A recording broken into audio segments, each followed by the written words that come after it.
Hello बच्चों, मैं उत्तम सिंह आज आपके सामने क्लास 10th का सिलेबस लेके आया हूँ। बच्चे, हमारे क्लास 10th का सिलेबस शुरू हो गया, यानी क्लास 10th हमारी शुरू हो गई है।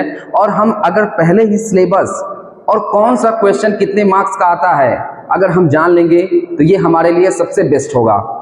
पहले हम चीज़ों को जान लें कि कितना, किस समय, किस तरह से क्या क्या पढ़ना है, तो हम बहुत अच्छा अब एग्जाम में मार्क्स कर सकते हैं, बहुत अच्छा हम मार्क्स गेन कर सकते हैं या ऑब्टेन कर सकते हैं। तो चलिए आइए देखते हैं। पहले हम क्या देखेंगे बच्चे? पहले हम देखेंगे लिटरेचर का सिलेबस, खासतौर से यूपी बोर्ड के बच्चे। ठीक है, यूपी बोर्ड का तो मैं जो 70 मार्क्स का आने वाला है आपका पेपर, कंप्लीटली 70 मार्क्स का क्या क्या चीजें कहाँ कहाँ से आती हैं और कौन से चैप्टर से ज्यादा आती हैं, ये सारी चीजें मैं आपको आज बताने वाला हूँ। ठीक है, चलिए आइए देखते हैं। सबसे पहले बच्चे आप देखिए लिटरेचर में आपके कितने पार्ट हैं? 3 पार्ट। पहला पार्ट प्रोज का, दूसरा पार्ट पोएट्री का, तीसरा पार्ट किसका? सप्लीमेंट्री का। पोएट्री की एक ही बुक है जिसका प्रोज और पोएट्री की एक ही बुक है जिसका क्या नाम है? First flight. सप्लीमेंट्री की दूसरी बुक है जो क्या है? Footprints without feet. और ये यूपी बोर्ड, सीबीएसई बोर्ड दोनों में चलती है ये बुक। ठीक है, आइए बच्चे देखते हैं। सबसे पहला चैप्टर है जो प्रोज का, वो क्या है? A letter to God. A letter to God, जिसके ऑथर हैं जीएल फ्यूएंट्स। ठीक है, इस कहानी को पूरी नरेट की है जीएल फ्यूएंट्स ने। और इस कहानी में एक फार्मर की स्टोरी है जिसका नाम है लेंचो, उसकी कहानी हम पढ़ने वाले हैं बच्चे। नेक्स्ट हमारा क्या है? Nelson Mandela. क्या नाम है बच्चे? Nelson Mandela. इस कहानी का पूरा नाम है long walk to freedom. Nelson Rolihlahla Mandela इस स्टोरी को इन्होंने लिखा है। और इस स्टोरी में हम पढ़ेंगे कि किस तरह से लोग पीड़ित हुआ करते थे और जब ये राष्ट्रपति बनते हैं तो किस तरह से गरीबों की ये मदद करते हैं। और ऐसे ही इसी तरह के हमारे लीडर अगर होते तो आज हमारा देश कुछ और होता, लेकिन कोई बात नहीं। चलिए फिर हम आगे बढ़ते हैं। 2 स्टोरीज अबाउट फ्लाइंग। ठीक है, इसमें क्या है? 2 स्टोरी दी गई है। पहली स्टोरी किसकी है बच्चे? हिज फर्स्ट फ्लाइट, जिसको लिखा है लियाम ओ फ्लेहर्टी ने। सेकेंड स्टोरी हमारी द ब्लैक एरोप्लेन, जिसे लिखा है फ्रेडरिक फॉर्सिथ ने। ठीक है, 4th चैप्टर है हमारा from the diary of Anne Frank. ये एक छोटी बच्ची की कहानी है जिसका कोई दोस्त नहीं होता है, तो उसने जो है अपनी डायरी को ही अपना मित्र मान लिया होता है, अपना फ्रेंड मान लिया होता है।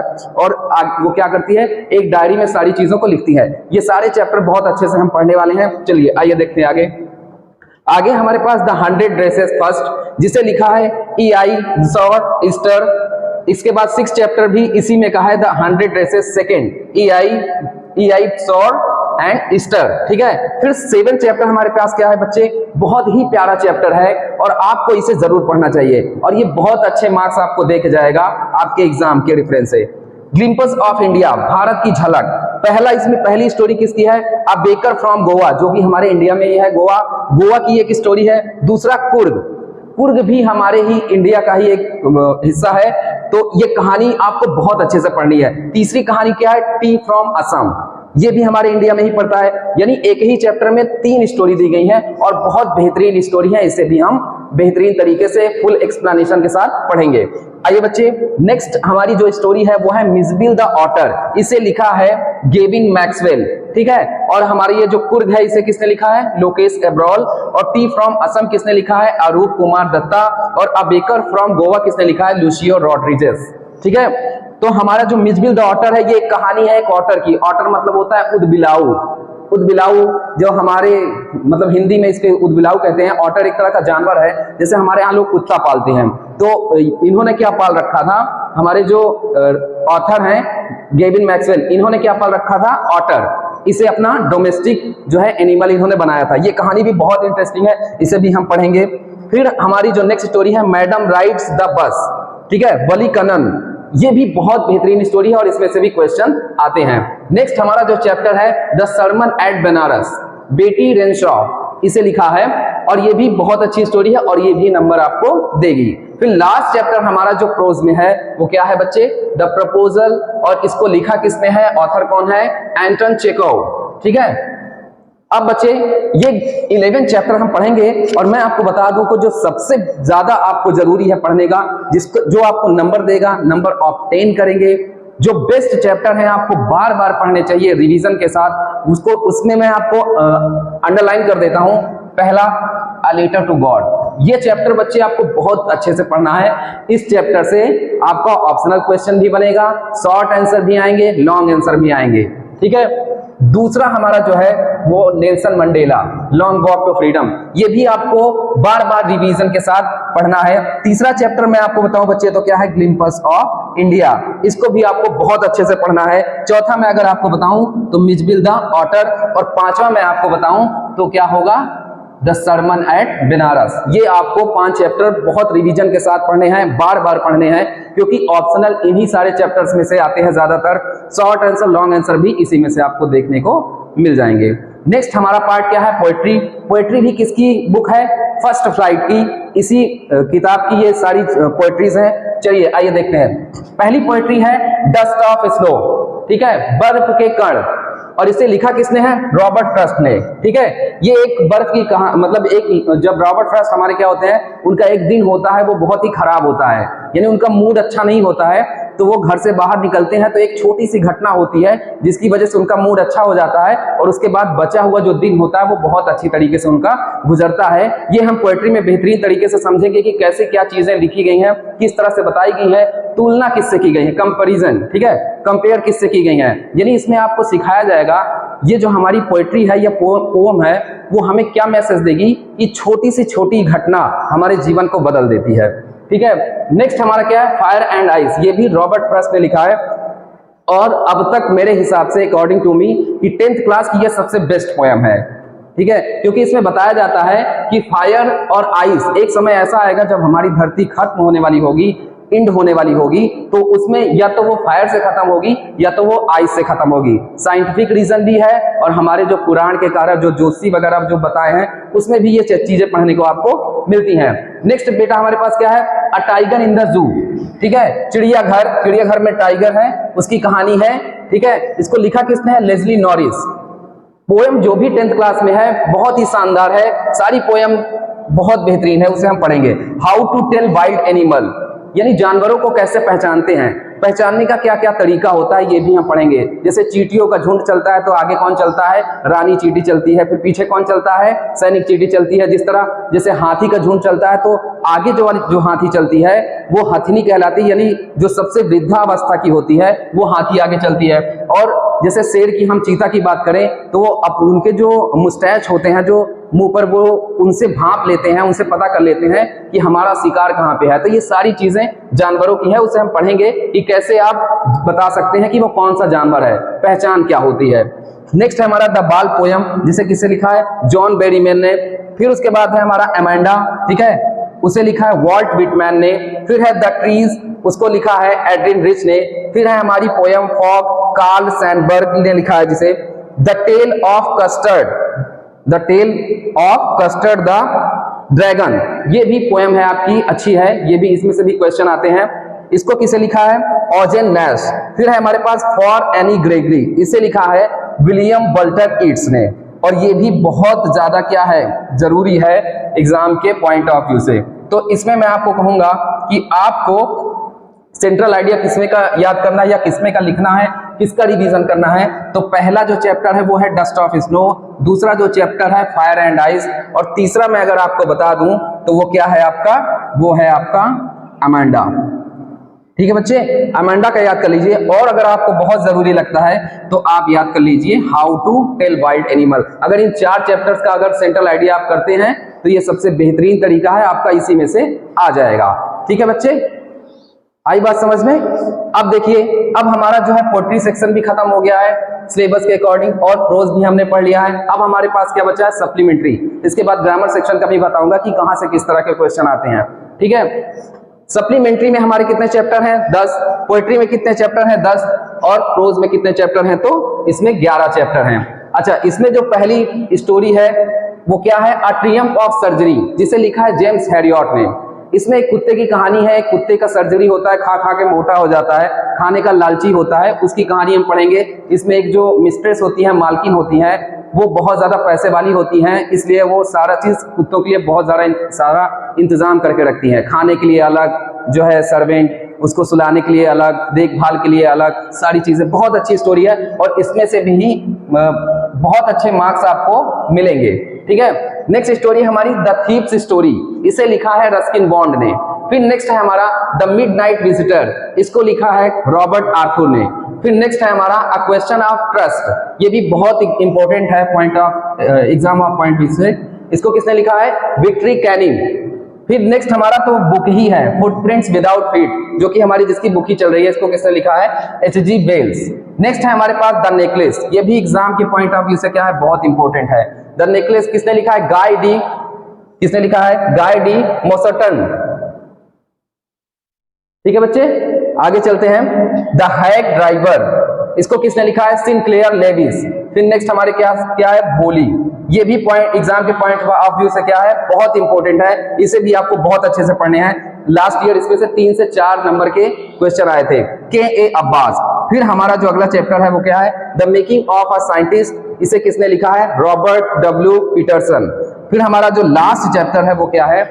The book that saved the earth, इसे किसने लिखा है? Claire Boiko. मेरे अकॉर्डिंग मैं इन 2 चैप्टर को कम पढ़ाता हूं क्योंकि इनमें से क्वेश्चन आने के चांसेस कम होते हैं। इसमें से तो फिर भी थोड़ा बहुत आ जाता है, लेकिन इसमें से ज्यादा नहीं पूछा जाता है, तो हम इन 2 चैप्टर को इग्नोर कर सकते हैं चाहे तो। ठीक है, बाकी हम पढ़ेंगे सारे चैप्टर।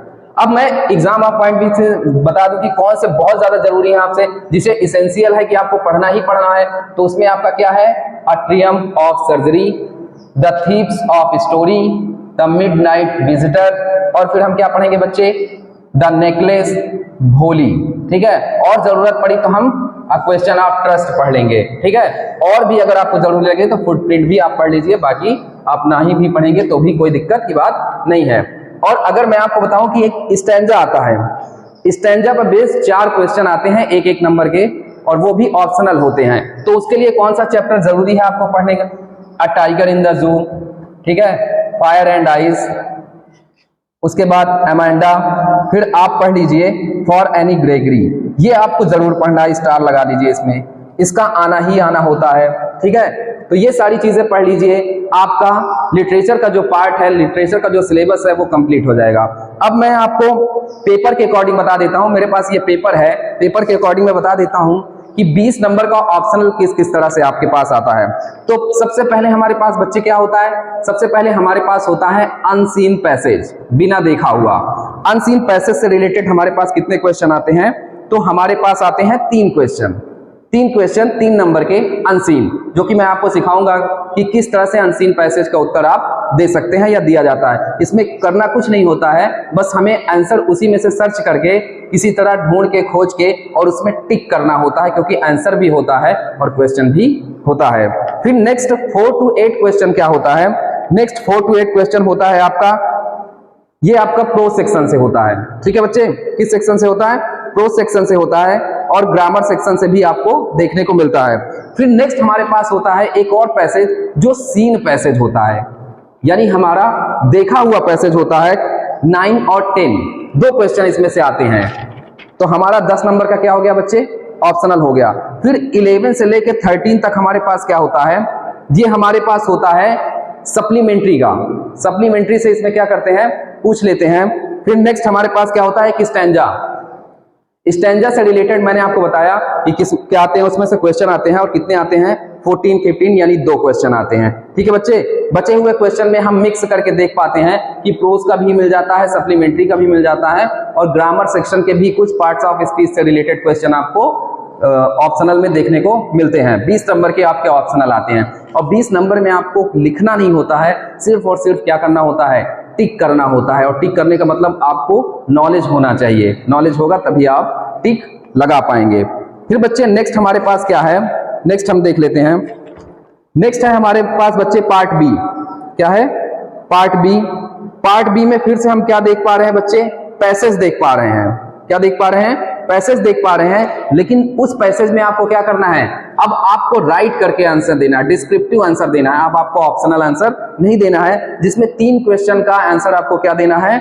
डिस्क्रिप्टिव में देना है, और 1 क्वेश्चन का आंसर में आपको सिर्फ मीनिंग लिखनी है। हो सकता है कि उसका जो है आपका सिमिलर मीनिंग पूछ लिया जाए, एंटोनिम, सिनोनिम पूछ लिया जाए।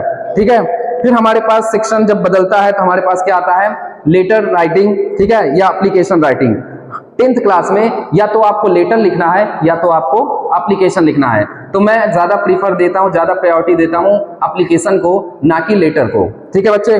नेक्स्ट है हमारे पास क्या बच्चे, आर्टिकल, जिसे आप ऐसे के नाम से भी जानते हैं। तो हमारे पास कितने नंबर का आता है, हमारे पास आता है 6 नंबर का, और हमारा जो लेटर एप्लीकेशन होता है वो कितने नंबर का होता है, 4 नंबर का। ठीक है। अब हम बच्चे आते हैं ग्रामर सेक्शन में। तो ग्रामर में बच्चे हमारे पास सबसे पहले क्या होता है, हमारे पास सबसे पहले होता है नरेशन, डायरेक्ट या इनडायरेक्ट स्पीच जिसे आप कहते हैं। नरेशन से रिलेटेड बच्चे हमारे पास 2 नंबर का क्वेश्चन आता है, और उसके बाद हमारे पास आता है वॉइस यानी एक्टिव वॉइस पैसिव वॉइस से रिलेटेड कितने क्वेश्चन, 2 क्वेश्चन।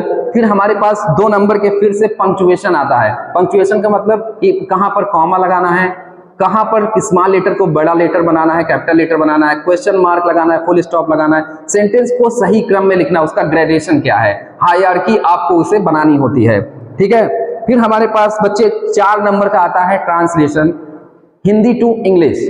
ठीक है। फिर हमारा जो लिटरेचर का क्वेश्चन आंसर का पार्ट बनता है वो भी मैं आपको बता देता हूं। ठीक है। तो हमारे पास आता है 30 to 40 वर्ड का शॉर्ट आंसर। 30 से 40 वर्ड आपको लिखने होते हैं।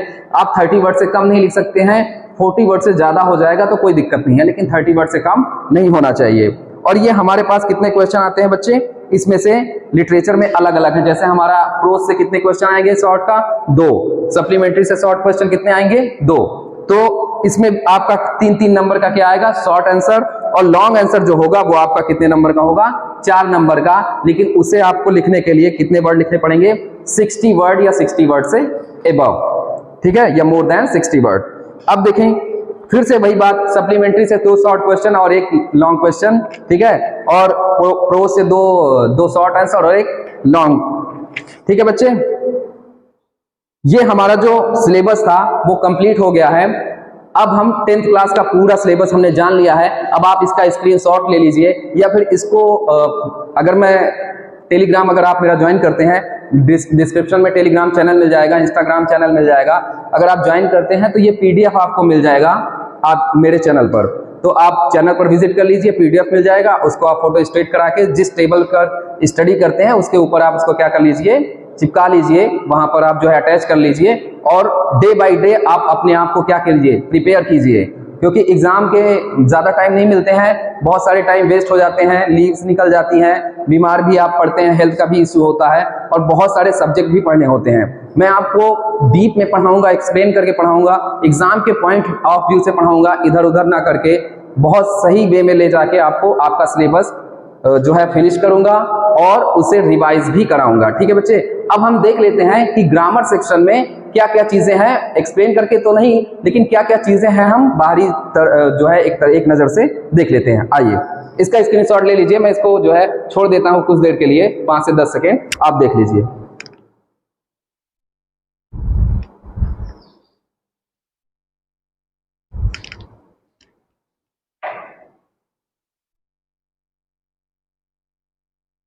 ठीक है बच्चे, आइए ग्रामर देख लेते हैं, ग्रामर सेक्शन में क्या होगा। सबसे पहले बच्चे आपका क्या आता है, पार्ट्स ऑफ स्पीच। क्या आता है बच्चे, पार्ट्स ऑफ स्पीच, जो कि मेरा पार्ट्स ऑफ स्पीच ग्रामर में चल रहा है। आप वीडियो देख सकते हैं, अपने कोर्स को कवर कर सकते हैं। मैंने नाउन पढ़ा दिया है, अभी प्रोनाउन चल रहा है। अब देखिए इसमें आता क्या क्या है, noun, pronoun, verb, adverb, adjective,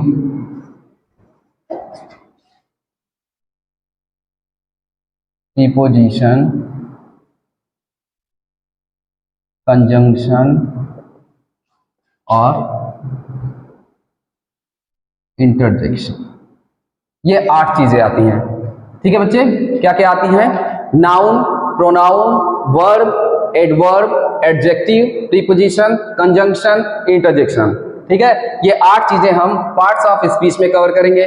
फिर हमारे पास बच्चा दूसरा क्या है, हमारे पास क्या है, नरेशन। ठीक है, नरेशन जिसे आप क्या कहते हैं, डायरेक्ट एंड इनडायरेक्ट नरेशन। ठीक है। तीसरी चीज बच्चे हमारे पास क्या है? टेंस। क्या है? टेंस। क्या होता है? Form and use. कौन कौन से फॉर्म होते हैं और कौन कौन से यूज होते हैं हम पढ़ेंगे। टेंस में कितने टेंस होते हैं, कौन कौन से तरीके से हम ट्रांसलेशन करेंगे, इसमें आंसर लिखने में काम आते हैं। चौथा बच्चा हमारे पास क्या है? वॉइस। वॉइस क्या होता है? Active,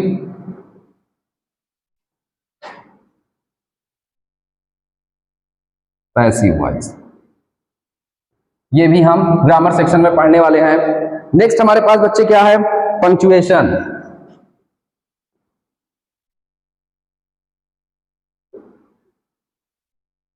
and spelling. ठीक है। करेक्ट करने के लिए स्पेलिंग भी कभी कभी आ जाता है। तो हम पंक्चुएशन, जैसा कि मैंने आपको बता ही दिया है, पंक्चुएशन है और स्पेलिंग है। और छठा हमारे पास क्या है? Reordering of the sentence. Sentence को सही रूप से लिखना। क्या करना है बच्चा? सेंटेंस को सही रूप से लिखना। इसके बाद लास्ट क्या है बच्चे हमारे पास? ट्रांसलेशन। ठीक है। क्या है? Translation, Hindi to English. ये बच्चे हमने कवर कर लिया है। ये हमारा ग्रामर का सिलेबस है। ग्रामर का सिलेबस हमारा दिखने में छोटा है पर ये है काफी बड़ा, क्योंकि इसे जब हम डीप में पढ़ेंगे तो बहुत सारे पार्ट आ जाएंगे। जैसे हम नाउन पढ़ेंगे तो 10 प्रकार के नाउन पढ़ेंगे, प्रोनाउन पढ़ेंगे तो हम 10 प्रकार के प्रोनाउन पढ़ेंगे, वर्ब पढ़ेंगे तो वर्ब की तो काउंटिंग ही नहीं है, जितना आप पढ़ें उतना कम है। इसी तरह एडवर्ब पढ़ेंगे तो एडवर्ब हालांकि हम बताएंगे 5 प्रकार से किस तरह से पढ़ना है। Adverb of degree, adverb of time, adverb of manner, adverb of frequency, ऐसे करके हम पढ़ेंगे। वो तो ज्यादा नहीं है। एडजेक्टिव भी हमारे पास काफी होते हैं। और प्रीपोजिशन, प्रीपोजिशन मेरे अकॉर्डिंग बहुत बेस्ट पार्ट है ग्रामर का, जिसे अगर आप अच्छे से पढ़ लेते हैं तो आप अगर टेंस पढ़ने के बाद, वॉइस और नरेशन पढ़ने के बाद किसी भी सेंटेंस को लिखना चाहते हैं और उसको सही क्रम में लिखना चाहते हैं, रीऑर्डरिंग देना चाहते हैं, तो आपको प्रीपोजिशन और कंजंक्शन ये जरूर आने चाहिए और बहुत अच्छे से आने चाहिए। तो प्रीपोजिशन, कंजंक्शन बहुत इंपॉर्टेंट होता है। इंटरजेक्शन ठीक है, उसके बाद नरेशन, फिर tense, form and use, voice, active and passive voice, punctuation and spellings, reordering of the sentences, फिर ट्रांसलेशन। ये बच्चे हम 10th क्लास का पूरा सिलेबस कवर करेंगे और समय से पहले कवर करेंगे। रिवीजन भी देंगे आपको, मॉडल पेपर भी हम सॉल्व कराएंगे, प्रैक्टिस सेट भी हम यहीं पर कराएंगे। सारी चीजें आपको जो है प्रोवाइड कराई जाएगी और इसका कोई चार्ज आपसे नहीं लिया जाएगा। बस बच्चे आपको क्या करना है? ज्यादा से ज्यादा हमारे चैनल को शेयर करना है, लाइक करना है, कमेंट करना है और हमारे लिंक पर जाइए, टेलीग्राम चैनल ज्वाइन कीजिए, इंस्टाग्राम चैनल ज्वाइन कीजिए और अपडेट पाते रहिए। ठीक है बच्चे, मिलते हैं नेक्स्ट वीडियो में। तब तक के लिए धन्यवाद।